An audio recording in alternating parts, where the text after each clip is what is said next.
I never imagined I'd witness flashing police lights parked in front of the HOA president's house. Not in our perfectly manicured, picture-perfect neighborhood, where the grass is trimmed like it's part of a laboratory study, and trash cans have a strict number of hours they're allowed to sit outside. But that afternoon, as I stood there watching the HOA queen's daughter being guided into the back of a patrol car, something clicked for me.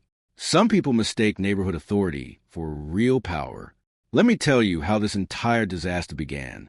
I live in a quiet suburban community that looks calm and orderly from the outside.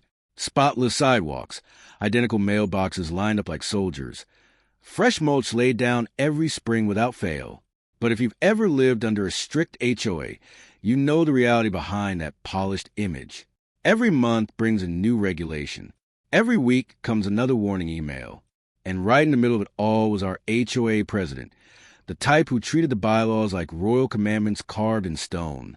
She had a reputation.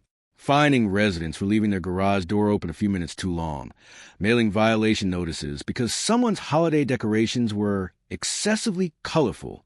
She once measured a neighbor's lawn and left a written warning because it was a quarter inch over the approved height. No one wanted trouble with her, and she was fully aware of that.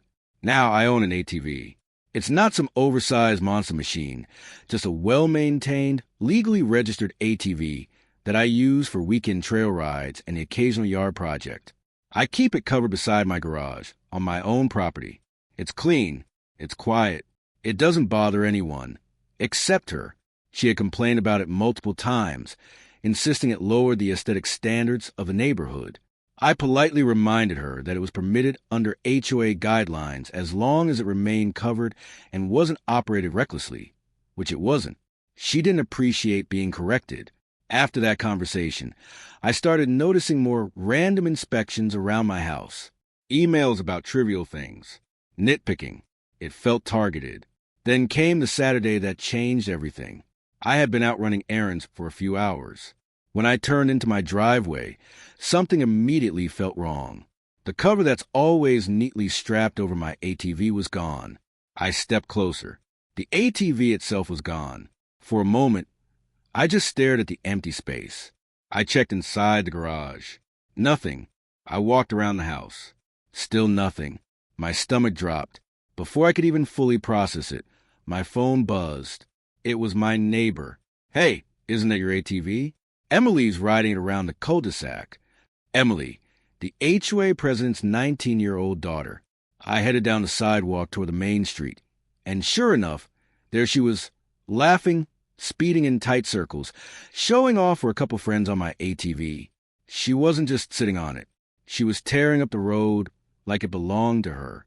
I waited until she pulled back into her driveway. I didn't yell. I wasn't aggressive. I walked up calmly and said, "That's my ATV.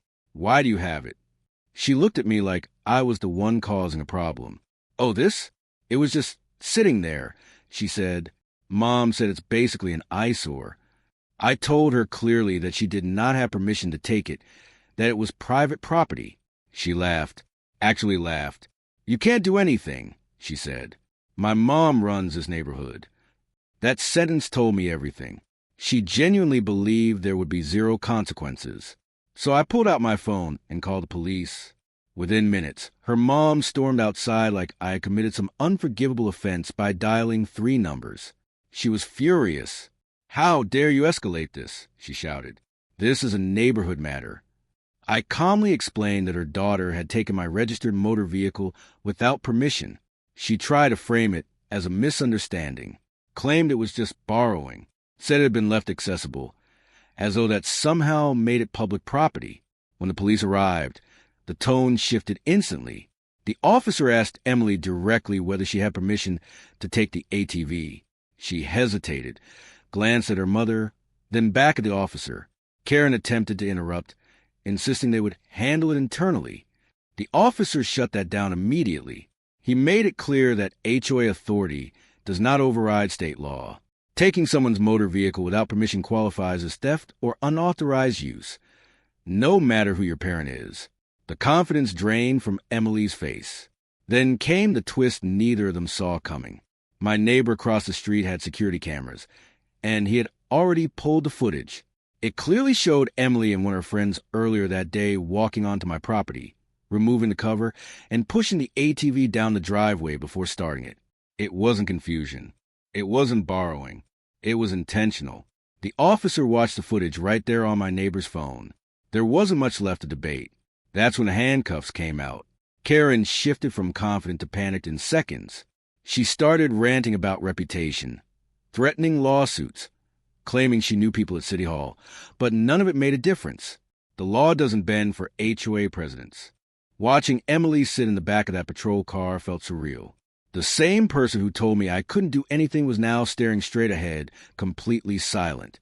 When the squad car pulled away, the neighborhood felt quiet, but in a different way than before. News traveled fast. Within days, residents were openly discussing past incidents, selective rule enforcement, harassment, fines that hadn't followed proper procedures.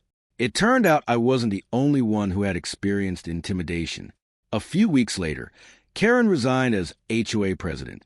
Apparently, once people realized she didn't possess the power she pretended to have, the fear disappeared. Several neighbors demanded an audit of previous fines and enforcement actions. As for Emily, she faced charges for unauthorized use of a motor vehicle. There were fines, community service, and a record she'd have to explain for years, all because she thought she could get away with it. The irony is, if she had simply asked, I probably would have allowed her a supervised ride sometime. I'm not unreasonable, but entitlement changes everything. When someone believes the rules don't apply to them, they stop considering consequences. And sometimes those consequences arrive with flashing lights. Looking back, I don't feel triumphant. I feel justified. There's a difference. I wasn't seeking revenge. I wanted respect for my property. I wanted understood that no one, no matter their title, is above the law. If you've ever dealt with an overreaching HOA or someone who believed they were untouchable, you know how satisfying it is when accountability finally happens. If you enjoyed this story, make sure to like this video and subscribe to the channel for more real-life HOA drama and neighborhood stories. And I'm curious, where are you watching from? Drop your city or country in the comments below. I read every single one.